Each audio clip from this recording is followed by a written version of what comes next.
2026 தொகுதி மறுவரையை ஒன்றிய அரசாங்கம் இன்னைக்கு அதை பத்தியான விவாதத்தை சமூகத்து மத்தியில கொண்டு வந்திருக்கிறாங்க. இப்ப நாடாளுமன்றத்தோட உறுப்பினர்களோட எண்ணிக்கையை தீர்மானிக்க எந்த அடிப்படையில் பார்த்தோம் அப்படின்னா, கடந்த கால இந்திய வரலாற்றுல இருந்து பார்க்கும்போது மக்கள் தொகை அடிப்படையில தான் செஞ்சுட்டு இருக்காங்க. குறிப்பா தமிழ்நாடு முதல்வர் இது எந்த விதத்துல பாக்குறாரு அப்படின்னு பார்த்தோம்னா, இது மாநிலங்களோட அதிகாரத்தை பறிக்கும்.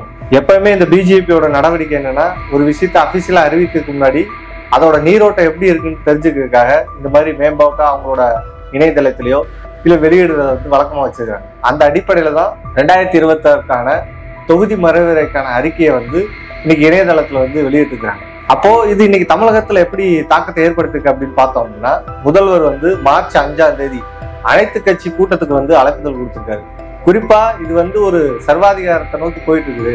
இந்த தொகுதி வரையறை என்பது இந்த மாநிலத்தோட குறிப்பா தென் மாநிலத்தோட அதிகாரத்தை பறிக்குது.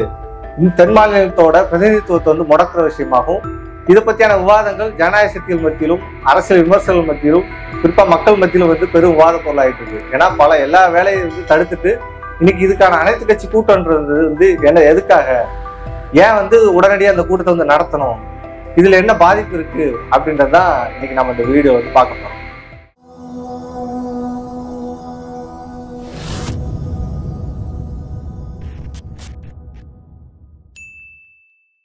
அம்பர்லா யூடியூப் சேனல் நேயர்களுக்கு அனைவருக்கும் வணக்கம். 2026 தொகுதி வரையறை அப்படின்ற என்னன்னு பார்த்தோம் அப்படின்னா, இன்னைக்கு நாடாளுமன்றம் குறிப்பா இந்தியாவை தீர்மானிக்கக்கூடிய பிரதமர் வேட்பாளர்களை தேர்ந்தெடுக்கிறதுக்காக ஒவ்வொரு மாநிலத்திலயும் இருக்கக்கூடிய பிரதிநிதிகளை தேர்ந்தெடுக்கிறதுக்கான ஒரு தேர்தலை நாடாளுமன்ற தேர்தல் நடந்துட்டு இருக்கு. அந்த தேர்தல் நடக்கக்கூடிய பார்லிமெண்ட் மெம்பர்களோட எண்ணிக்கையை உயர்த்துறது, அந்த சீட்டுகளை அதிகப்படுத்துறது. குறிப்பா நாடாளுமன்றத்தோட உறுப்பினர்களோட எண்ணிக்கையை தீர்மானிக்க எந்த அடிப்படையில் பார்த்தோம் அப்படின்னா, கடந்த கால இந்திய வரலாற்றுல இருந்து பார்க்கும்போது மக்கள் தொகை அடிப்படையில தான் செஞ்சுட்டு இருக்காங்க.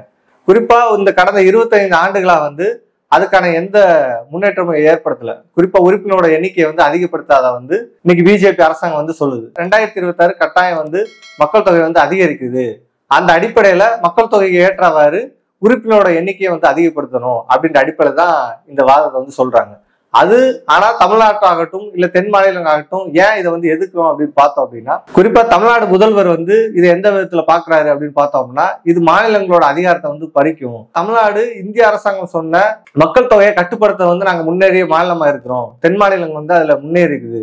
ஆனா ஒன்றிய அரசாங்கம் இதை பயன்படுத்திக்கிட்டு தென் மாநிலத்தோட உறுப்பினரோட எண்ணிக்கையை குறைக்கிறது. ஆனா வட மாநிலத்தோட உறுப்பினரோட எண்ணிக்கையை அதிகப்படுத்தி தொடர்ந்து இந்த மோடி அரசாங்கம் தங்களோட ஆட்சி அதிகாரத்தை கைப்பற்றதுக்கான நடவடிக்கை கொண்டு போறத நடவடிக்கையா இதை உடனே தடுத்து நிறுத்தணும். அதற்கான எதிர்கட்சிகளாகட்டும் இல்ல ஆளுங்கட்சிகள் தமிழ்நாடுல இருக்கக்கூடிய அனைத்து தேர்தல் கட்சிகளும் கட்டாயம் இதுல பங்கேற்கணும்னு சொல்லி அரசியல் விரோதமாக அந்த அறிக்கை தெரிவிச்சிருக்காரு. அப்போ இது மட்டும்தான் அப்படின்னா அது கிடையாது. குறிப்பா இன்னைக்கு பல ஜனநாயக சக்திகளோ இல்ல எதிர்கட்சியோ இவங்கெல்லாம் சொல்லக்கூடிய காரணங்கள் என்னன்னா, இது வெறும் மாநிலங்களோட உறுப்பினர்கள் குறைச்சிரும், இது தென் மாநிலத்தோட நடவடிக்கை குறைச்சிரும் அப்படின்ற விஷயம் மட்டும் கிடையாது. குறிப்பா இந்த மோடி பிஜேபி அரசாங்கத்தோட ஒவ்வொரு நடவடிக்கை என்ன அப்படின்னு பார்த்தோம்னா, கடந்த ஒரு மாதம் காலமாகவே என்னென்ன மாதிரி நடவடிக்கை செஞ்சுட்டு இருக்காங்க. குறிப்பா 2026 தேர்தல் ஆகட்டும் இல்ல இவங்க ஆட்சிக்கு வந்த 2014 இருந்து இவங்களோட நடவடிக்கை எதில் இருக்கு அப்படின்னு பார்த்தோம்னா, அதை இன்னைக்கு இருக்கக்கூடிய இந்தியா கூட்டணி ஆகட்டும் இல்ல எதிர்கட்சிகள் புரிஞ்சுக்கணும். இது ஒரு பாசிச கும்பலாட்சியை நிறுவதற்கான நடவடிக்கையில ஈடுபட்டு இருக்காங்க. அதை தொடர்ந்து நாம வலியுறுத்திட்டு இருக்கோம்.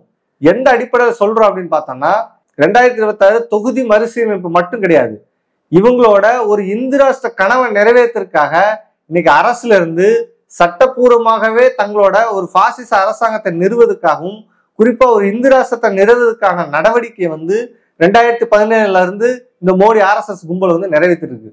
அதுல குறிப்பிட்டு சொல்ல போனோம்னா, கடைசியா நிறைவேற்றப்பட்ட 3 குற்றவியல் சட்டங்கள்ல இருந்து இன்றைக்கு போன ஒரு மாசத்துக்கு முன்னாடி வழக்கறிஞருக்கான உரிமையை பறிக்கக்கூடிய சட்டத்துல இருந்து யூஜிசியை யூஜிசி கொள்கை அறிக்கையை மாத்தினதாகட்டும் இல்ல புதிய கல்விக் கொள்கையை கட்டாயம் நடைமுறைப்படுத்தணும்னு சொல்லி தமிழ்நாடு அரசாங்கத்துக்கு நெருக்கடி கொடுத்ததாகட்டும், இப்படி கல்வி ஒவ்வொரு துறையிலையும் இன்னைக்கு அரசு துறையில இந்து ராஷ்டிரமா மாத்துறதுக்கான நடவடிக்கை தான் இதோட தொடர்ச்சி. அந்த அடிப்படையில தான் இதை நம்ம பார்க்கணும். அது மட்டுமா அப்படின்னா அது கிடையாது.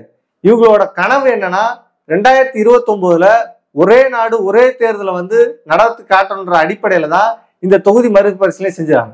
ஏன் அப்படி சொல்றோம் அப்படின்னு பார்த்தோன்னா, இன்னைக்கு எந்த மாநிலத்துல எதிர்ப்பு வருதோ அதுல இருந்து பின்வாங்குது. குறிப்பா வந்து புதிய கல்விக் கொள்கையை வந்து தமிழ்நாடு எதிர்க்கு அப்படின்னா அதுல இருந்து தமிழ்நாட்டுக்கு மட்டும் விளக்கம் கொடுக்குறது. நீட்டை வந்து தமிழ்நாடு எதிர்க்கு அப்படின்னா அதை அங்க மட்டும் நடைமுறைப்படுத்தாம இருக்குது. ஆனா இவங்களோட நடவடிக்கை என்னன்னா, இன்னைக்கு பொது சிவில் சட்டத்தை வந்து இந்தியா முழுக்க நடைமுறைப்படுத்துறதுக்கான நடவடிக்கையை இந்த பாசிச கும்பலா நிறைவேற்றிட்டு இருக்குது. இன்னொரு பக்கம் தமிழ்நாடு இந்த மாதிரியான தென் மாநிலங்கள் எதிர்ப்பு தெரிவிக்கிறதுனால தமிழ்நாட்டில் நடைமுறைப்படுத்த மாட்டாங்க. இன்னும் எளிமையா சொல்ல போனோம் அப்படின்னா, பசுவதை தடுப்பு சட்டம் வந்து தமிழ்நாட்டில் கிடையாது. ஏன் அப்படின்னா இங்க இஸ்லாமியராகட்டும் பல மதத்தினர் வந்து ஒன்று கூடி தங்களுக்கான உணவு வந்து தங்களோட உரிமையா வந்து கோரக்கூடிய ஒரு மாநிலமா இருக்குது. ஆனா இன்னைக்கு உத்தரப்பிரதேசம் ஆகட்டும் இல்ல மகாராஷ்டிரா ஆகட்டும் இங்கெல்லாம் பசுவதை தடுப்பு சட்டம் சட்ட ரீதியாகவே நிறைவேற்றப்பட்டிருக்கு. அந்த அடிப்படையில தான் இந்த 2026 தொகுதி வரையறை என்பது நாளைக்கு 29 இவங்க கொண்டு வரக்கூடிய ஒரே நாடு ஒரே தேர்தலுக்கான ஒரு நிகழ்ச்சிகள்ல இன்னைக்கே முடிவு பண்ணியிருக்காங்க. அந்த அடிப்படையில நாளைக்கு தமிழ்நாடு இது பேரளவுல நாளைக்கு நடக்கக்கூடிய அனைத்து கட்சி கூட்டத்துல இந்த அடிப்படையில தான் இதை பரிசீலிக்குமே தவிர இது வெறுமன மாநில உரிமைகளை பறிச்சிரும் இல்ல நமக்கான உரிமைகளை வந்து பிரதிநிதித்துவத்தை வந்து குறைச்சிருன்ற அடிப்படை கிடையாது. இவர்களை அமைக்கக்கூடிய இந்த இந்திராசத்துக்கான ஒரு அடிப்படையான வேலை தான் இந்த தொகுதி வரையறை. இன்னொரு பக்கம் ஒரே நாடு ஒரே தேர்தலை மூர்க்கமா அமல்படுத்த முடியாட்டு கூட இப்படி சில திருத்தங்களை செய்வதன் மூலியமாகவும் இன்னைக்கு நிரந்தர ஒரு கும்பல் ஆட்சியை நிறுவதற்காக இந்த மோடி கும்பல் ஒவ்வொரு நடவடிக்கை ஈடுபடுகின்றத பரிசீலிச்சு அந்த அடிப்படையில குறிப்பா இன்னைக்கு எதிர்க்கட்சிகள் செய்யக்கூடிய போராட்டங்கள் எல்லாம் என்ன எப்படி இருக்குன்னு பார்த்தோம் அப்படின்னா, வெறுமன அடையாள போராட்டங்கள் நடந்ததோட நீட்டு போயிடுது. இன்னைக்கு இன்னும் எளிமையா சொல்லணும் அப்படின்னா, நீட்டை வந்து தமிழ்நாடு வந்து புறக்கணிக்குது. தமிழ்நாடு மக்களும் புறக்கணிக்கிறாங்க, தமிழ்நாடு மாணவர்களும் புறக்கணிக்கிறாங்க. ஆனா இன்றைக்கு வரைக்கும் தமிழ்நாடு அரசாங்கம் ஆகட்டும் தமிழ்நாட்டில் இருக்கக்கூடிய ஆளுங்கட்சி ஆகட்டும் அவர்களுக்கு பின்னாடி இருக்கக்கூடிய கூட்டணி கட்சிகளும் என்ன சொல்றாங்க அப்படின்னா, நீட்டை வந்து எதிர்க்கும், தமிழ்நாட்டில் நடைமுறைப்படுத்த மாட்டோம், கட்டாயம் நாங்க 2026 வந்தா அதுல இருந்து விலக்கு பெறுவோம் அப்படின்னு சொல்லிதான் இன்னைக்கு வந்தாங்க. ஆனா இன்னைக்கு நிலைமை என்ன? இன்னைக்கு நீட்டு வந்து ஒவ்வொரு ஆண்டும் மாணவர்கள் வந்து எழுதிட்டு தான் இருக்கிறாங்க. அப்ப அதற்கான தீர்வு தான் என்ன? இங்க இருக்கக்கூடிய மாணவர்களை மீண்டும் மீண்டும் இந்த பாசிச கும்பல்கிட்ட போய் பலிகடாக்குறதானா? இன்னைக்கு அனிதா போன்ற பல நபர்கள் பல மாணவர்கள் இன்னைக்கும் வரைக்கும் தற்கொலைக்கு வந்து ஆட்படுத்திட்டு இருக்காங்க. அப்ப இதை தடுக்கிறதுக்காகவும் இந்த பாசிச கும்பல் தங்களோட இந்திராச நிகழ்ச்சிகளை நிறைவேற்றாமல் தடுக்கிறதுக்கு நம்ம என்ன செய்ய போறோம்? அப்ப அதற்கான புள்ளியில இருந்து இந்த எதிர்கட்சிகள் ஒண்ணு சேர்ந்திருக்காங்கன்னா கிடையாது. பேரளவிலான இது ஒரு மாநிலங்களோட அதிகாரத்தை வந்து சுருக்குது, மாநிலங்களோட உறுப்பினர்களை சுருக்குது மட்டும் கிடையாது. இது அடுத்த கட்டமா ஒரே நாடு ஒரே தேர்தல் நோக்கி கொண்டு போகுது. ஒரு கும்பலாட்சியை நிறுவ போன்ற அடிப்படையில இதுக்கு எதிராக அனைத்து மாநிலத்தில் இருக்கக்கூடிய மக்கள் எழுச்சியை வந்து கட்டியமைக்கணும். குறிப்பா இன்னைக்கு இது மோடி கும்பல் எதை கண்டு பயப்படுறாங்க? டங்ஷன் நடந்த அவ்வளவு பெரிய மக்கள் போராட்டத்தை கண்டுதான் இன்னைக்கு அந்த சட்டத்தை வந்து திரும்பி பெற்றிருக்காங்க. அங்க இருக்கக்கூடிய மக்களோட அந்த மிகப்பெரிய போராட்டம் தான் அவங்கள பணிய வச்சிருக்குது. இது வெறுமனே டங்ஷன் போராட்டமா கிடையாது. நம்மளோட ஜல்லிக்கட்டு உரிமையை வந்து எப்படி மீட்டெடுத்தோம், அந்த உரிமைக்கான போராட்டமும் குறிப்பா மக்கள் மத்தியில் நடந்த போராட்டம் தான் இந்த மோடி கும்பலை வந்து பணிய வைக்கிறது. அந்த அனுபவத்தை வந்து இங்க இருக்கக்கூடிய எதிர்கட்சி ஆகட்டும் இல்ல இந்த மோடி கும்பலையும் இந்த இந்துத்துவத்துக்கு எதிராக செயல்படக்கூடிய அனைத்து இயக்கமும் அந்த நிலையில இருந்து பரிசீலிக்கணும். இது ஒரு கும்பலாட்சி. குறிப்பா வந்து இன்னைக்கு அதானியோட சொத்து மதிப்பு உயர்த்துவதாகட்டும் அவங்களுக்கான நிகழ்ச்சி நிலையில வந்து கொண்டு போறதுதான் இந்த மோடி RSS கும்பலோட வேலையா இருக்குது. இது ஒரு அடுத்த கட்டமா ஒரு இந்திராசத்தை நகர்த்துறதுக்கான வேலையா இருக்குது.